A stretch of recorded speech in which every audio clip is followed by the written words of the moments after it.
వచ్చింది ఒకటి game changer Daaku మారా సంక్రాంతి వస్తున్నాం ఇక సినిమాలో కొన్ని ఎక్స్పెక్టేషన్స్ ఎలా ఉన్నాయి? గేమ్ చేంజర్ బాగా హిట్ అవుతుంది అనిపిస్తుంది. కానీ మా బాలయ్య బాబు మాత్రం చూసుకుంటూ వచ్చేస్తాడు షూర్గా.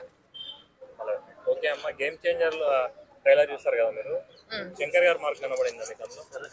కనిపిస్తుందండి. అంటే కొంచెం ఇది కూడా స్టోరీ కూడా అర్థమవుతున్నట్టు అనిపిస్తుంది. అంటే ఒక కలెక్టర్ ఇతనైతే మన మన చరణ్ కలెక్టర్ అనిపిస్తుంది దానిలో. ఓకే అమ్మ, మూడు గెటప్ వేస్తారు కదా అందులో, ఒకటి పోలీస్ ఆఫీసర్ గా, కలెక్టర్ గా, పొలిటీషియన్ గా, మీకు ఏ రోల్ బాగా నచ్చింది? పోలీస్ ఆఫీసర్ గా బాగున్నాడు. Police officer. ఓకే అమ్మ, ఇప్పుడు ఇందులో వెంకటేష్ గారు కూడా వస్తున్నారు, చాలా రోజులు అయితే థియేటర్ రిలీజ్ అయ్యి. సో సినిమా మీద మీకు ఎలాంటి ఎక్స్పెక్టేషన్స్ ఉన్నాయి? అది ఫ్యామిలీదండి. అది ఎలా ఉంటుందంటే నార్మల్ గా వెళ్ళి చూస్తారు కానీ ఓ బ్లాక్ బాస్టర్ అవుతుందని మాత్రం ఎవరు చెప్పలేరు. ఫ్యామిలీ కథలు ఆల్రెడీ చూసేశారు, వినేశారు, అయిపోయింది కాబట్టి యావరేజ్ గా ఆడుతుంది. ఓకే అమ్మ, మీకు ఏ ట్రైలర్ బాగా నచ్చింది? డాకు మహారాజా, గేమ్ చేంజరా? నాకు గేమ్ చేంజర్ కూడా బాగుందండి. గేమ్ చేంజర్ ఏంటో ఇంట్రెస్టింగ్ గా ఉంది.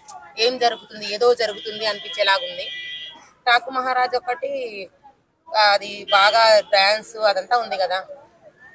ఓకే అమ్మ, శంకర్ గారి మార్క్ కనబడిందా మీకు? శంకర్ గారి పాత అపరిచితుడు అలాంటి సినిమా అలా ఆ రేంజ్ లో కనబడిందా?